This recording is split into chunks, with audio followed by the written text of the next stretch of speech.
Sports Truth podcast on the Staples Network, the show that provides research and statistics all about the Detroit and Michigan sports teams, whether fans like it or not, and detects, exposes, and reveals actual and hidden facts and truth that the mainstream media doesn't want you to know.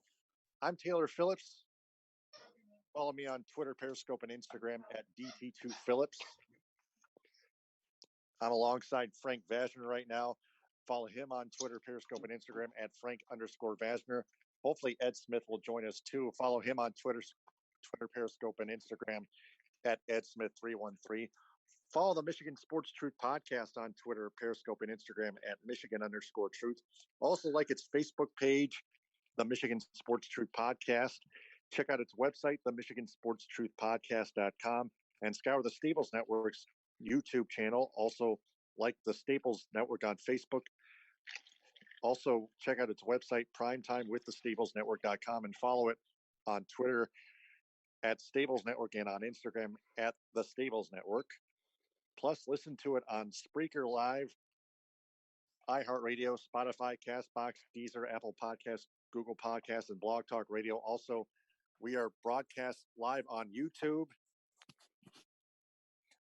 The disclaimer reads, the Michigan Sports Truth Podcast does not represent or defame any of the teams it covers, nor does it represent or compete against any of the mainstream media in the state of Michigan. It is also not for entertainment or debating purposes. If you want to debate, take it elsewhere. We only detect, expose, and reveal honest, actual, and hidden facts and statistics about them because the truth is out there. So we have a lot to talk about as we still wait for Ed Smith to join us. Hopefully he will. We got lots of Lions to talk about, lots of Tigers to talk about. We may have to go like 5 to 10 minutes per topic, per team, actually. Red Wings involve news including the rumors about Jeff Blashill, their head coach. Max Bultman criticizing most of Steve Yzerman's moves thus far in 1 year. And Dylan Larkin's negative comments about not wanting to be in the NHL All-Star game. And Brian Burke ripping him. Also got to talk about the Pistons, the injury bug biting Luke Kennard and Blake Griffin, and some Andre Drummond trade rumors. Also got some college basketball and college football to talk about. And hopefully Ed Smith will still join us a little bit later on to talk about that kind of stuff, including Donovan Peoples-Jones and Cesar Ruiz, two Wolverines entering the NFL draft, and Nico Collins deciding to stay at U of M. But first off, speaking of football, we read the day after our last episode that Amazon founder Jeff Bezos is indeed interested in buying the Lions, who finished 3-12-1 and finished with the third overall pick heading into the 2020 NFL draft. Now, Frank, before we get into other topics in terms of the Lions, you read the article. We also found out that the Ford family might not sell the team until Martha Ford passes away, and Jeff Bezos might in fact buy the team from then owner in the futuristically Bill Ford Jr. So, Frank, have you discovered any analysis from that article on CBS Sports on the app? Well, one thing I did discover was that the reason why they can't sell while Martha Ford is still alive is due to tax reasons, that they would be hit pretty heavily under tax laws with having to pay all these penalties and stuff. So they have to wait. Now, as for Jeff Bezos buying a team, I mean, I can only hope that this actually happens. For one, because everyone knows how bad the Ford family is at owning the team and making the decisions. And we don't need to keep beating that dead horse over and over again. So we can only hope that it happens. When will it? Probably after Martha Ford passes away. Now, for the record, don't be wishing that. Let's be decent human beings here. Yep. I think probably, I'll say within probably the next 5 years it'll happen. I'm just taking a guess at that. And hopefully that there is some different ownership down the road and better decisions do get made with this football team. Yeah. I had the conversation about it with Ed Smith, speaking of which, and Urinating Tree, our special guest in our last episode, that Jeff Bezos is not so much hands-on, more hands-off as a sports owner, I think. And Taylor, I will admit that being hands-off is actually a good thing. Having a franchise where the owner owns, the president presides, GM manages, and everybody just does what they're supposed to do, and you don't have any blurring of the lines, that's the most effective way to go. Because if you get owners who are too hands-on, you end up what you have in places like the Dallas Cowboys, where Jerry Jones is all hands-on with everything. It has his nose in places that it doesn't belong. Or with the Washington Redskins, with Dan Snyder. Now, that being said, Bezos, if he's a hands-off guy, then I'm all for him coming aboard and buying the team. Yep, that's true. Yeah, and that's, like you pointed out, it is a good thing. So I guess hopefully Jeff Bezos buys the team in the near future. We also heard that the Ford family actually might hang on to the Lions until later this calendar year, and before they sell the team to Jeff Bezos. That was on the No Filter Sports podcast with Eli Zara and Bob Page. I don't know if you listened to that episode on that podcast before, but those guys may have a valid point, Frank. Yeah, I didn't happen to give that a list too, but I'm still going to go with what I have heard and pretty much any research I've done is that if the Ford family wants to avoid being hit with a bunch of tax penalties, then it's going to have to be until after Martha Ford passes away. Yeah, that's true. Yeah. The question is when. That's a fact. So speaking of the Lions themselves, like I mentioned before, they finished 3-12-1. They got the third overall pick. They're in line for it. There have been two big names that have been popped up that entered the NFL draft: Ohio State defensive end Chase Young and Alabama quarterback Tua Tagovailoa. Tagovailoa is how it's spelled. Not sure if that's the correct pronunciation for it, but he's available for the Lions. If they get him, then it signifies maybe it could be the end for Matthew Stafford. Either that, or they might use Tua Tagovailoa as a backup quarterback. That there's plenty of options. There's options out there for those Lions. Well, to your point, Taylor, with regards to Tua Tagovailoa, the smart thing to do for the Lions would be, if he is available, to go ahead, take him and sit him behind Stafford for a year. Let Stafford kind of groom him and take him under his wing and act as a mentor. And then when the time is ready, when Stafford has a year or two left on his deal, you trade him, and then you hand the keys to Tua and make him your starter. And I know people are going to say, oh, well, he's injury prone because of his hip injury. Look, name me one quarterback in the NFL who is not injury prone. I'll hang up and listen. You can't find one. Injuries happen. Some of them are freak accidents. It's just how it is. So hopefully now granted, I do hope to see his medicals come out. Since he did have to have hip surgery to repair a broken hip, and that everything went smooth and his recovery goes smooth, so he's available. Now, as for Chase Young, it sounds like the Redskins are probably in on him unless they do something so incredulously stupid, which has happened in the past, but they are getting a new front office in Washington. So who knows what happens on that end? I mean, if Tua's there, you take him. If Chase Young's there, take him. Don't pass on either one of them if you're Bob Quinn. But even that, I still have my doubts.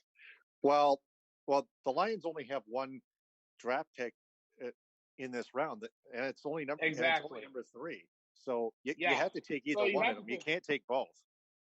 Well, yeah. I mean, that's what I was saying. If one of them is there, take whichever one is there. Now, I don't think they both will be there. That's highly unlikely. So I just say if one of them is there, take them. Don't pass on one if one is still there, which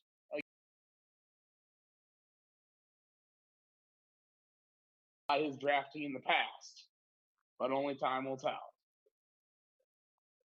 Yeah, definitely. Yeah, I thought you were saying that don't pass up on either one of them. I thought you meant as in take them both. Now, granted, if they were able to land both, then I would just be like, holy smokes, what did if they were allowed to by the NFL. Yeah, or if the Redskins basically just said, we're going to trade you our first round pick for your second round pick. But again, that's basically the most ludicrous scenario I can think of. That would never happen. Yeah, I know. It would. Yeah, that would never happen. So the Lions have fired 6 assistant coaches, including special teams coach John Bonamego. Hit the road, Jack. Don't you come back no more. And then defensive coordinator Paul Pasqualoni has stepped down. And we spotted an article from The Athletic headlining the 16 possible candidates for the next Lions defensive coordinator. Frank, do you want to bring them up? I don't know if you got that pulled up. Was it sent in our group chat? I'm gonna have to dig for that real quick. So just bear with me. Yeah. Hey, but sorry, go ahead. Yeah, I'm digging it up too. Let's see here. Paul Pasqualoni stepped away. There it is. So the 16 possible candidates. Reading on the Athletic app. Yep. Good. Yeah, it said Steve Gregory, who's a defensive assistant, and with the Lions, but of course he had a stint with the New England Patriots. And let's see, Gerard Mayo, who's their linebackers coach, Brendan Daly, Chiefs D-line coach, and then trying to see if there's any other familiar names that I would recognize offhand. Brett Bielema, who was the head coach at the University of Wisconsin for a short time. I didn't even realize he was with the Pats as their D-line coach. So who knows what could happen there. Even Wade Phillips, who has been around the NFL for a long time. I know he coached in Dallas. He was the D coordinator in Denver. I think the year they won It was either the year they got the Super Bowl and lost, or either the year they won it. And he's currently the Rams defensive coordinator, but he got fired. Yeah. Yeah, but the thing is, it says his contract is, this was written, his contract was expiring. So I would say at the time this was written, I don't know if he was renewed or not. But the thing is, he's 72, and would he want to go around more in the NFL? Let's see, D'Amico Ryans, the linebackers coach with the 49ers. Chris Richard, although his name's actually Chris Richard's name has come up as a head coaching role. Let's see, a few others. John Pagano, the Texans outside linebackers coach. Here's an interesting one. Jim Leonard, who's the defensive coordinator at the University of Wisconsin. But I think he's a defensive genius, but truthfully, I think he might be looking for a college head coaching job. So we'll see. I think that's the most interesting name of the bunch. So we'll see. There's a few names on there that are interesting, but we'll see what happens. I just hope that I would prefer they not go to somebody who was a Patriots assistant or one of Matt Patricia's his mentors or friends. Get somebody outside who's going to bring some new ideas in. Yeah. Jim Leonard, that would be the best choice for the Lions' next defensive coordinator. So, yeah, that would be a good one. And hopefully they get him. So that's Lions. Best of luck to them in the 2020 NFL Draft. Why don't we go ahead and go ahead and transition to baseball for a little bit. The Tigers, they signed Austin Romine as catcher about a month or two ago, but they recently signed first baseman C.J. Cron from the Minnesota Twins and second baseman Jonathan Schoop from the Baltimore Orioles. Each to 1 year, $6.1 million contracts. And to make room, they designated outfielder Brandon Dixon for assignment. He cleared waivers and he'll be outrated to AAA Toledo. We're going to have a What's Your Grade segment right now. CJ Cron, 253 average, 25 homers in 125 games. That signing was reported by Jeff Passan. Frank, what's your grade on Cron? I think that this is a better signing that Al Avila's done than in recent years. Cron, I think, is actually a decent first baseman. He's not great, but he's not like bottom of the barrel or the bargain bin of him from somewhere.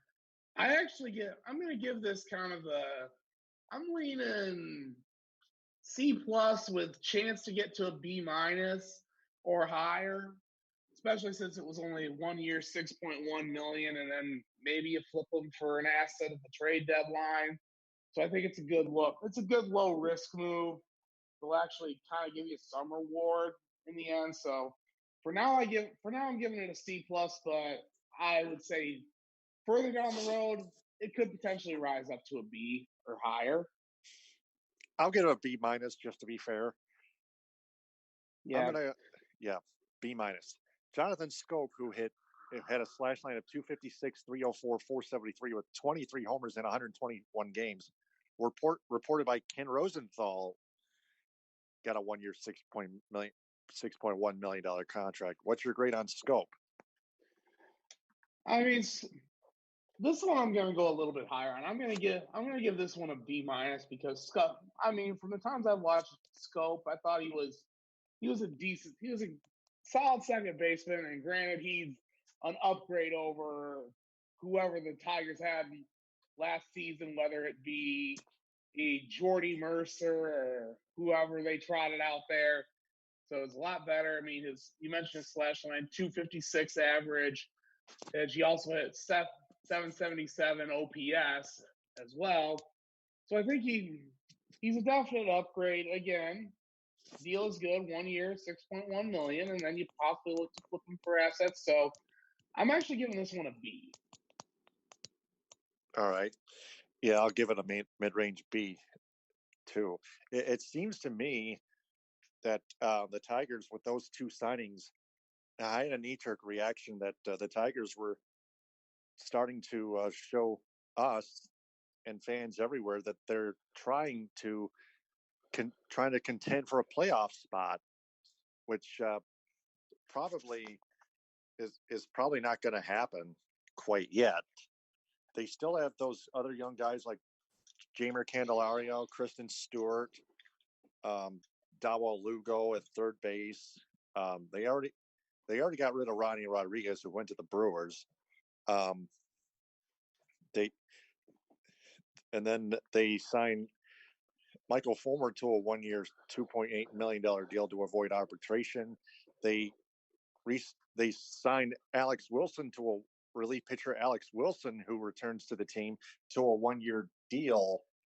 I believe that's a minor league deal. It is a minor league deal, yeah, but he's probably going to be called up anyway.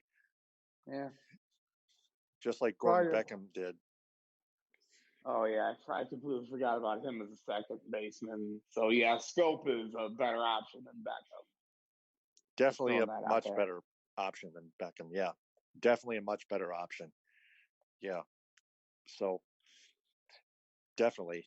And then the Tigers earlier today have made a trade with the Cleveland Indians. They acquired catcher Eric Haase in a trade from the Tribe for cash considerations. Eric Haase, Frank, if you've done any other homework, you can grade it right now. Well, I'm looking at him. He only was with the Tribe for 19 games. It was the last 2 seasons, and it was primarily in Columbus as well during the season last year. This one I think is just more of a depth move. Possibly he's going to end up playing in Toledo a lot. So I would say if he was brought up to be a starter in the MLB, this would be a very bad grade. But I'm going to give this a C- because I think he's just brought in for minor league depth. Yeah, I'd have to agree. So, Frank, we've talked about the Lions, the ownership, and then their draft stock, including possibilities of Chase Young and Tua Tagovailoa. And then we've talked about the Tigers signings, C.J. Cron, Jonathan Scope, Eric Haase, and Alex Wilson, and Michael Fulmer avoiding arbitration. Now, the Red Wings rumors, transitioning to hockey here, we heard from an unspecified website. It's another website that says NHL trade rumors, but it's from online at nhltraderumors.me, that Jeff Blashill could be fired within the coming days by general manager Steve Yzerman. Now, I think you're the one that passed it along to us. Yeah, I was the one that stumbled across that, and I would say I probably share that because I have been the one driving the fire Jeff Blashill bus for a while now. I see. That's a hopeful. Yeah, that's hopeful. I mean, the more, but I'll be honest with you, Taylor. The more I think about it, I think I would say Blashill's probably already a lame duck coach, and Steve Yzerman's probably going to let him go, whether that be in the coming weeks or at the end of the season. I think Steve will make a decision. I don't think it'll be tomorrow or the next day. It might be later because I think he realizes, this isn't working out. But of course, every time I see another NHL coach fired, like Peter Laviolette was let go from the Nashville Predators, it just still drives me nuts. It's like, Steve, how many more coaches is it going to take to get fired elsewhere for you to make a decision? And little side note, the latest I've heard is Claude Julien getting fired in Montreal after the Canadiens lost to the Red Wings for the third time this year. And I just have to admit how strange it feels. Actually, the Wings are the worst team in the NHL, but yet somehow managed to beat the Montreal Canadiens, who in recent years have pummeled them by 8 goals or 10 goals. Yeah. This is kind of a strange but true fact for you. In that game, Franz Nielsen, who was graded an F by Max Bultman earlier this week, scored 2 goals, including the game-tying goal. The second and third, the first and third goals, Nielsen got them on the board. Second period, then he tied it up early in the third, and then Phillips Zadina, the game winner, just seconds after Adam Ernie stole the puck from behind the net and made a centering pass in the slot to Zadina, who one-timed it right into the net late in the third period, and the Red Wings held on for that 4-3 victory, which probably is not going to hurt their tanking much unless they get a winning streak going. The Red Wings are still, as of right now, probably going to head into the lottery with that number 1 overall draft pick. Let's just hope to God they hang on to it dearly. Well, for the record, the Wings currently sit at 11-30-3 with a grand total of 25 points, which is last in the NHL. The next closest teams would be the Ottawa Senators and the New Jersey Devils, who have 37. Oh, and then you have the LA Kings and the Anaheim Ducks, who have 38 and 39. So I've been keeping track of all that. Oh yeah, I just wanted to throw that out there for our listeners. Yeah, please do.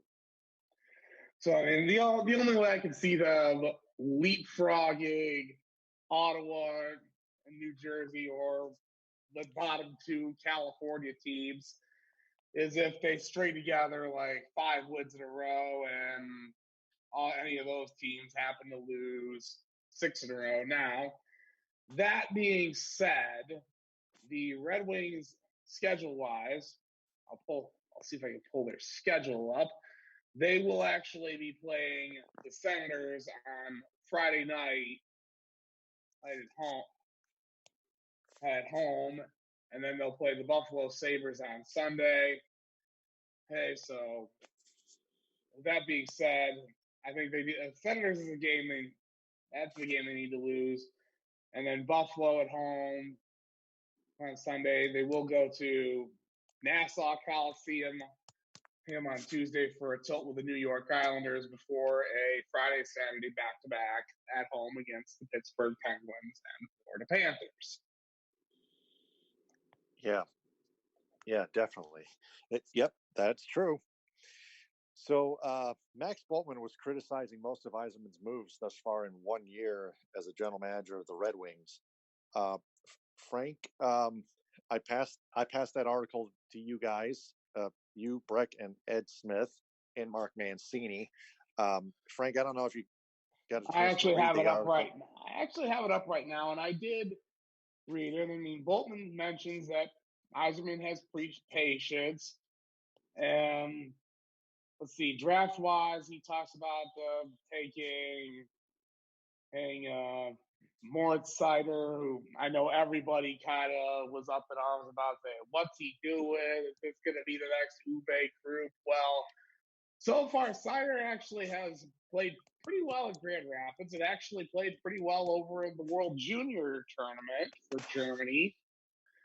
And plus, my thoughts on that were, this wasn't a win-now move. This is more of a move for the long term. So there's really no true verdict in yet, especially since we got to see what he can do more in North America, and maybe sometime down the road he might get called up for NHL duty. And there were some other guys that Bultman evaluated, like Antti Tuomisto, who's averaging a point per game in Finland, and winger Robert Master-Simone, who's doing pretty decent at Boston University. So it seems like he did pretty well in the draft. Free agency, look, I didn't expect Yzerman to do any big splash in free agency. He was just gonna make some low risk signings that he'll probably end up flipping down the road, like Valtteri Filppula. Everyone said, "Oh, that's a Ken Holland move." If that was a Holland move, he would have been signed to 5 years and $5 million per year. And Filppula's actually been all right. He hasn't been great by any stretch, but he hasn't done the worst thing that's happened. And Patrick Nemeth, defenseman, has played fairly well, and he's having to play more with Danny DeKeyser done for the year, here with a back injury. Calvin Pickard has kind of had a lot rougher go in the NHL as well, and goaltending, I think, is probably going to be something Yzerman's going to have to look at in that trade deadline time, possibly in the draft too, because Jimmy Howard's a free agent, and Jonathan Bernier, I don't think is going to be your starter in the long term, and pretty much who you got in the pipeline is, for whatever reason, a funk. And as for the trades, let's say the Robbie Fabry trade, we could say that is true. We could say that's been Yzerman's most impactful trade. Can we agree with that, Taylor? Well, definitely. Robbie Fabry just keeps scoring goals. He's even picked up a few assists as well. Fabry's been a machine, and I just heard on the latest Wings for Breakfast episode about Robbie Fabry's trade value and stuff like that, which was published earlier tonight by Max Bultman and Prashant Iyer. I don't know if you've caught up to it yet, but it just wanted to throw that out there. It's a podcast on The Athletic hosted by Bultman and Iyer. You can follow them on Twitter at Max Bultman and at Iyer_Prashant. IYER_PRASHANTH. So all that stuff is spewed out there by Bultman and Iyer. Just listen in. Yeah. So as I was saying, the Fabry for Jacob De La Rose trade has really been Yzerman's best trade to this point. The rest being a mixed bag. A fourth rounder for Adam Ernie, who was one of his guys in Tampa. He hasn't done much offensively, but he's kind of shown that he's a bottom six guy, can play physical as well. And then the David Pope, who was fading in the farm. Alex Biega, who has already played more games in Detroit than Pope ever would have. And then Alec Regula, who was flipped for Brendan Perlini. Seemed to give him some depth, but Perlini's kind of struggled as well. But Regula hasn't really fit in the system in the long term, but we'll see what happens there. But of course, I think what's really got everyone up in arms was the whole Eric Comrie deal. He ended up, I think that's one we can say, yeah, Yzerman missed on it. And you know what? That's okay. I don't expect Steve Yzerman to ace every trade that he makes. He's human. This is one that he messed up. Comrie was brought in, and he stunk up the joint. And the Red Wings decided, they weren't able to get anything for him. They parted ways. He got claimed by the Winnipeg Jets. So there's that. And so we'll see what happens next with him. But it doesn't seem like Bultman was really going all scorched earth on Yzerman. I think he just kind of was evaluating and said, okay, here's the good moves. The Comrie deal was just a bad move. We'll just call a spade here. But at the end of the day, that's how it's going to be at times. Yzerman's not going to hit on every single trade he makes as pass with flying colors. No GM is perfect. And Yzerman, he made a mistake. And I said, okay, well, move on to the next one. This isn't like the Ken Holland who would refuse to make impactful trades or just sign guys for ridiculous contracts. So those days are long gone. Yep. And Yzerman made an impactful trade getting Robbie Fabry from the Blues, the Stanley Cup champion St. Louis Blues. Exactly. And you referenced the Wings for Breakfast podcast. I mean, truthfully, come deadline move, which I did, I also shared the NHL trade big board via The Athletic. It does mention Andreas Athanasiou as a potential trade chip for the Wings, as he's currently a restricted free agent and is going to need a new deal. But it seems like he could be the odd man out because Anthony Mantha and Tyler Bertuzzi, the latter of which got selected for the NHL All-Star game in St. Louis, are going to be due for huge paydays. Athanasiou is not going to be cheap either, and who knows what Yzerman's going to get in return. So he'll probably he could possibly get a first round pick or a prospect in return for Athanasiou. And then Mike Green, who I know has a lot of miles on his tires as a defenseman. I think Yzerman possibly could flip him into somebody looking for blue line depth or power play help as well, especially a contending team, because that's where Green belongs. He's most effective playing for a contender. So I think, and then you mentioned Fabry. I mean, I think at this point you have to consider everyone on your roster, with the exception of Phillips Zadina or even Phillips Zadina. Yeah, or Mantha or Bertuzzi. I think you even have to consider Fabry as an option, especially if you can get if the right deal is available, you do it. I mean, I've even heard people say trade Larkin as well, hell to a contender.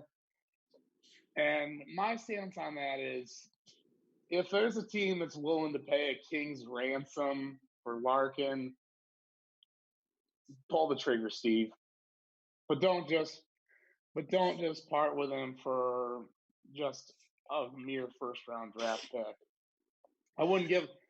I mean, my thoughts are, I really don't want to give up on Larkin just yet, but at the same time, I'm not 100% opposed to saying no. He's untouchable, off the table. The price has to be right, though. Yeah, but speaking of Larkin, now that you've touched on him, I like to say that he's been throwing way too many fits on the ice, and he's not getting. And how come he's not getting called for unsportsmanlike conduct penalties for those? I mean, I understand Larkin's frustration, but he's got to harness it. He's got to start harnessing it. He's still acting like a petulant child on the ice. For him, you said he was he not getting called for unsportsmanlike? Because if he's not, that's at the discretion of the on-ice officials. So, I mean, granted, I don't like seeing him act that way either. But I mean, it's going to probably take the NHL to step in and do something. But if he steps over the line, he'll probably and takes it out on the wrong person, then he'll end up receiving a nice little phone call from George Peros, the head of the Department of Player Safety. But until it actually reaches there, I'd say, it's a situation that bears monitoring, and I'm sure Steve might have to intervene and talk to him and say, Dylan, look, I like you a lot. You're the face of this team, but I need you to start acting like it on the ice. You're not irreplaceable. You are not irreplaceable.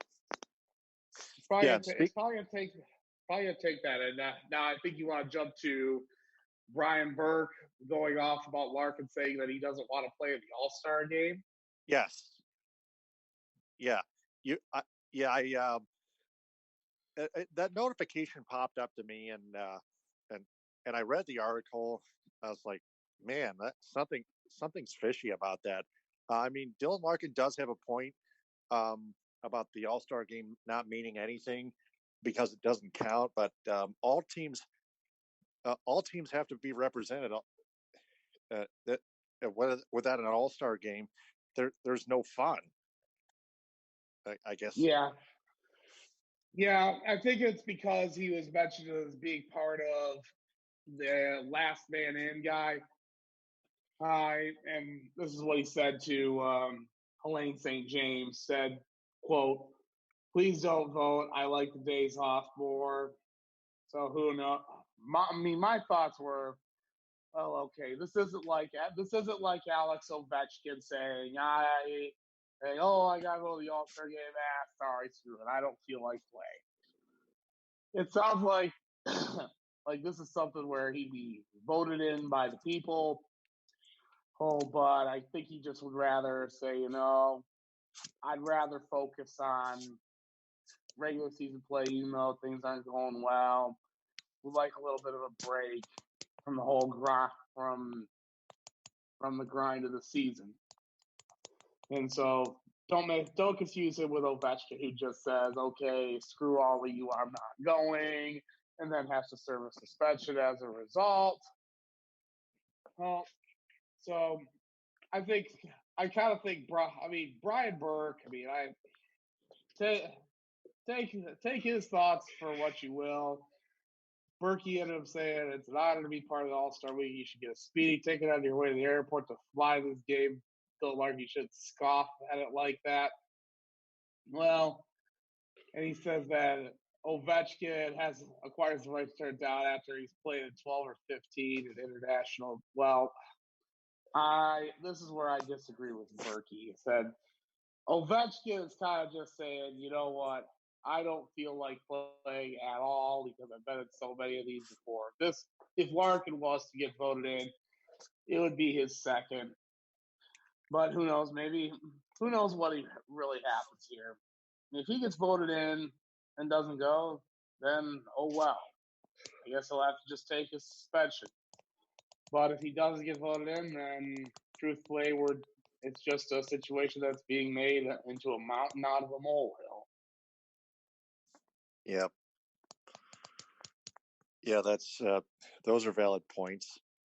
So, moving on to the Pistons here, they've suffered quite an injury bug. Luke Kennard out at least 2 weeks with bilateral knee tendonitis. He'll be reevaluated January 7th. That was yesterday. Yeah, today is Wednesday the 8th. So Luke Kennard, he was reevaluated yesterday. No word on him yet. But Blake Griffin underwent successful knee surgery. I don't know what that is, but I don't know what's going on your end. But anyway, Blake Griffin. Yeah, I'm looking to see what happened, but I do know I know he's had knee problems in the past as well. Mm-hmm. Yeah, and he's likely to be done for the rest of the season. Yes. Yeah. Media outlets were saying that there was no timetable for his return, but that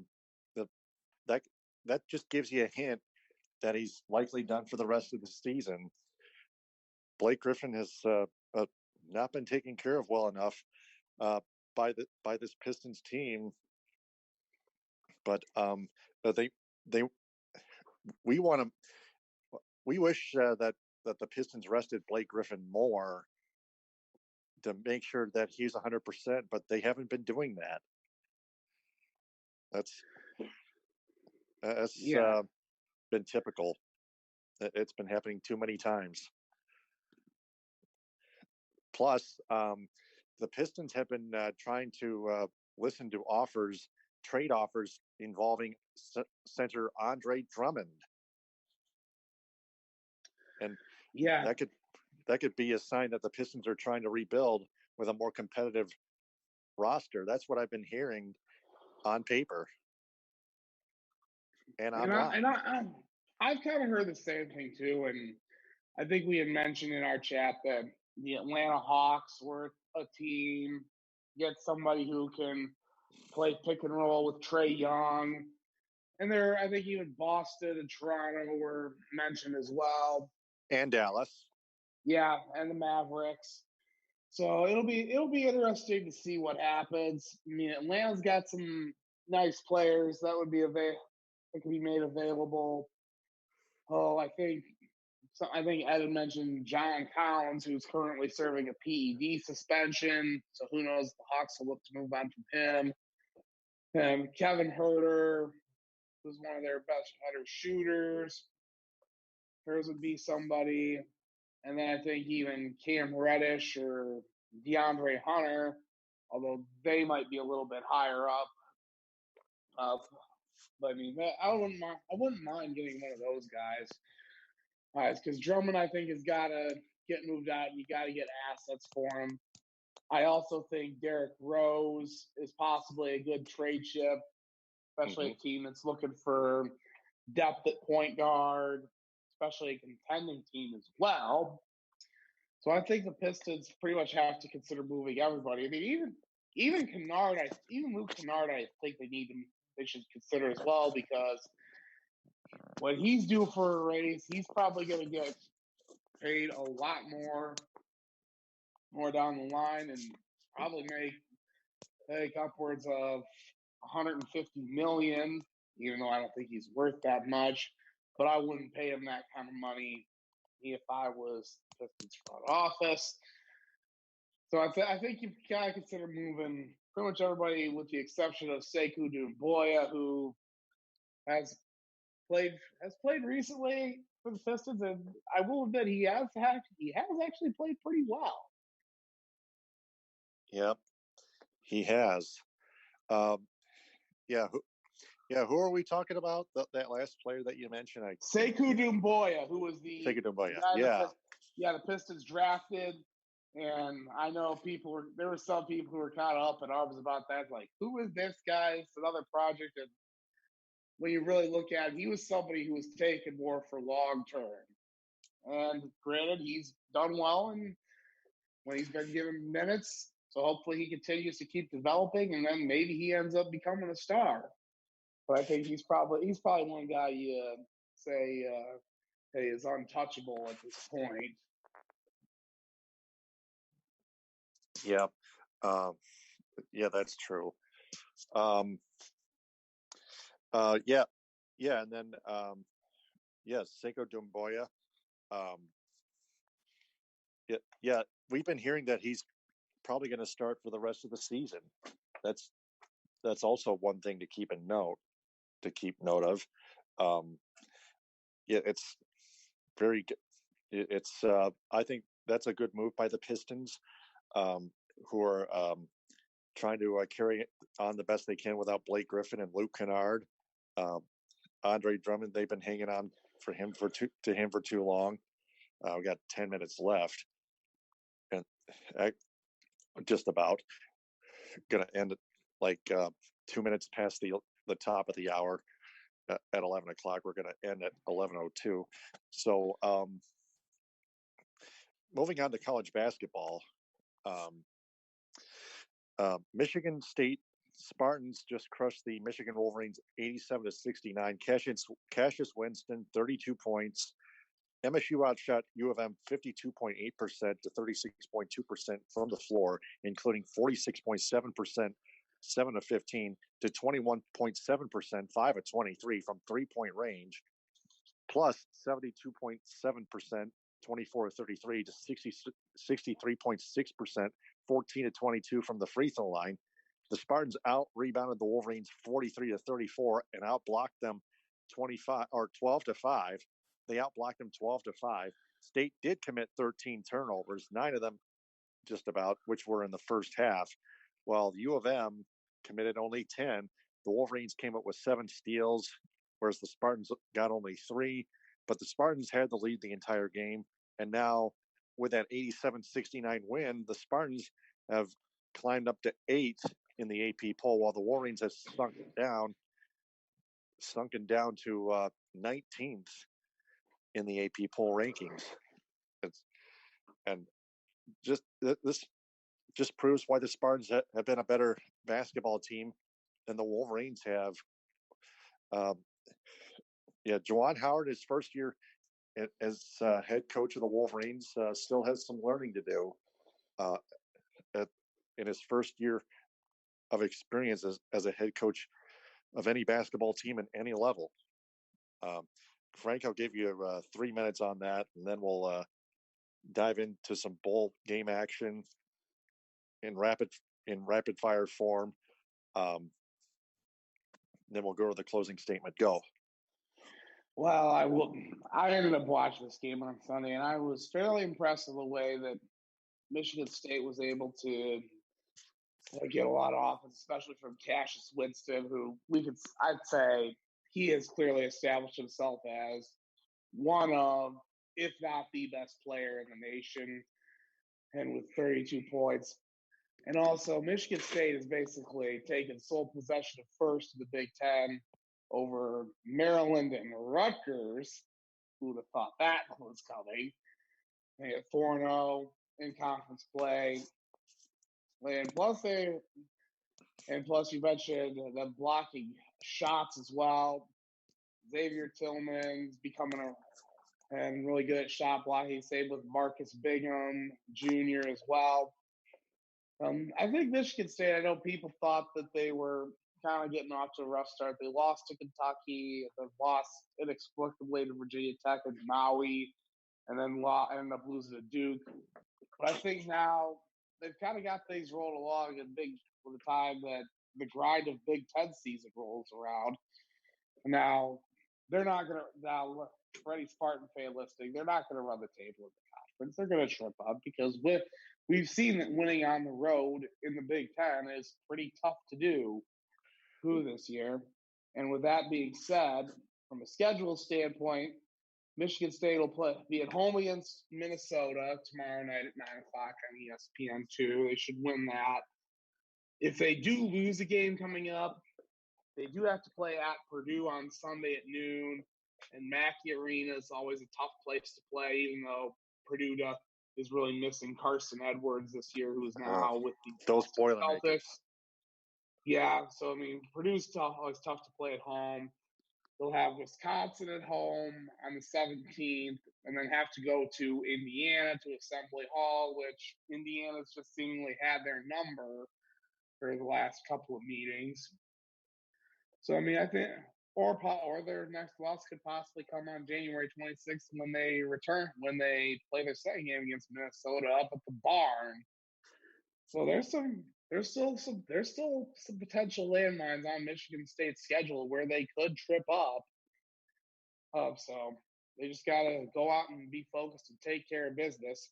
And as for Michigan, and I think Juwan Howard is kind of having to learn a lot as a college head coach as well. I know John Teskey has probably been Michigan's best option scoring the ball, but they are missing Isaiah Livers, who's out indefinitely with a groin injury. No word on when he returns. So Michigan's schedule, they host Purdue tomorrow night at 7 o'clock. And then have back-to-back road games against Minnesota and Iowa, the next two, before they close. And the rest of January, they're home against Penn State, who has been ranked in the top 25. Home against Illinois, that's a get-back game for them because they lost the Illini. And then at Nebraska, who knocked off Iowa last night. So they've got tough games as well. I still think Michigan could very well. They still have a good chance to make the NCAA tournament, but I think they may have to go win a couple of these tough games on the road, especially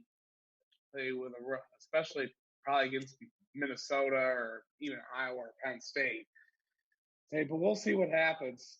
And you can't win the Big Ten or clinch an NCAA tournament bid in January, but you can lose it. Yeah. And then we got the bowl games. Michigan State edged Wake Forest 27-21, and then Michigan losing to Alabama 35-16. Frank, we got about 5 minutes left.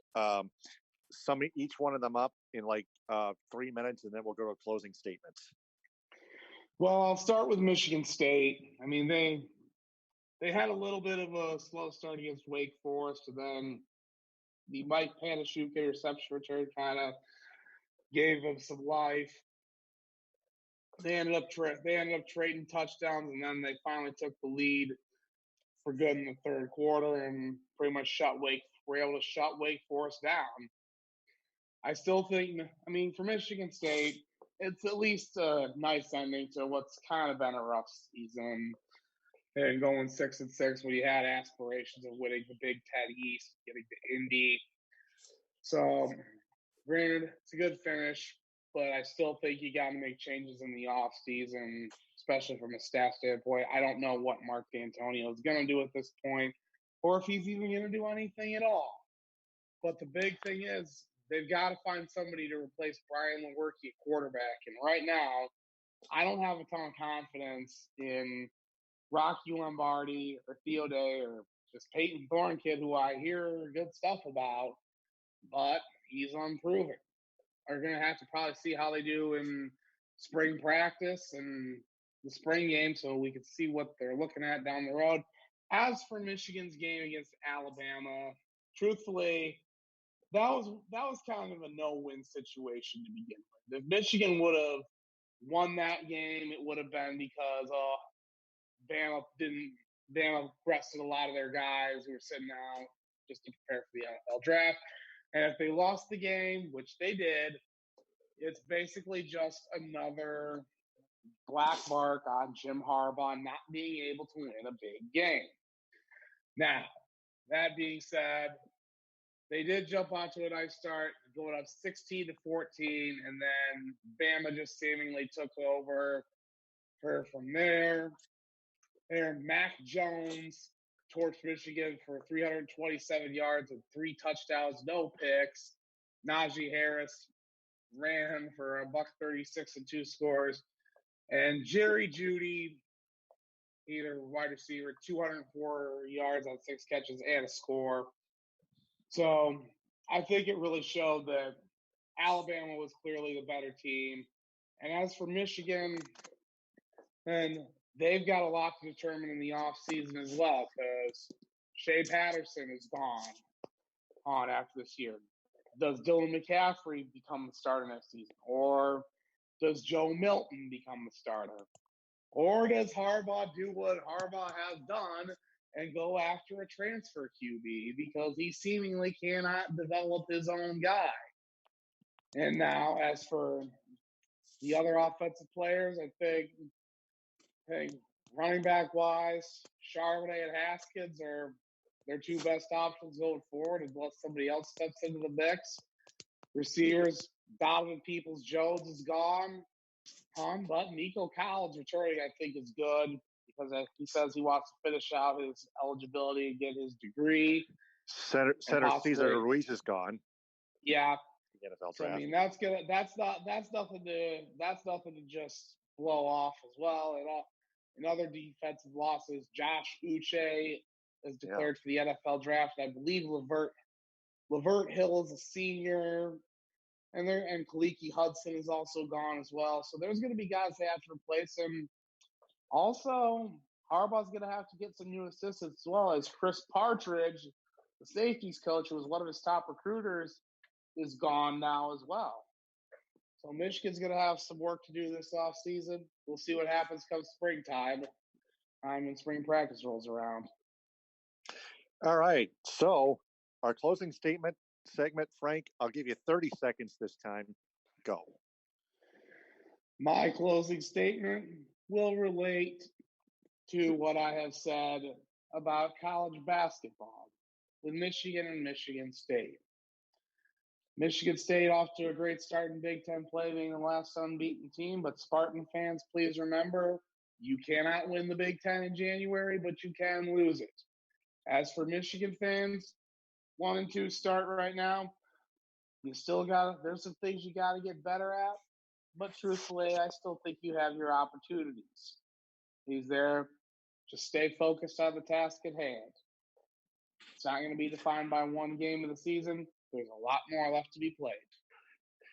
All right, Frank, thanks very much. You were the only guy to help me on this episode. Hopefully Ed joins us next week. We apologize to our listeners that we were not able to get him in for some reason, but scour the Stables Network's website, primetimewiththestablesnetwork.com, along with its YouTube channel, and subscribe to it. Plus, like the Stables Network on Facebook, follow it on Twitter, Periscope, and at Stables Network, and on Instagram at the Stables Network. Also, follow the Stables Network on Spreaker, iHeartRadio, Spotify, CastBox, Deezer, Apple Podcasts, Google Podcasts, and Blog Talk Radio, and on YouTube as well. To listen to our episodes, check out our show's website, the MichiganSportsTruthPodcast.com. Also, like its Facebook page, the Michigan Sports Truth Podcast. Follow its Twitter, Periscope, and Instagram at Michigan_Truth. On behalf of Ed Smith, follow him on Twitter, Periscope, and Instagram at EdSmith313. I'm Taylor Phillips, along with Frank Vajcner. Follow me on Twitter, Periscope, and Instagram at DT2Phillips. Follow Frank Vajcner on Twitter, Periscope, and Instagram at Frank_Vajcner. Our first episode of 2020 is in the can. We'll be back next Wednesday from 10 to 11 p.m. Eastern Time. Until then, thanks very much for downloading and sharing. And remember, the truth is out there. We rest our case. TCFN, ta-ta for now. Bon appetit. Hit him with a hind.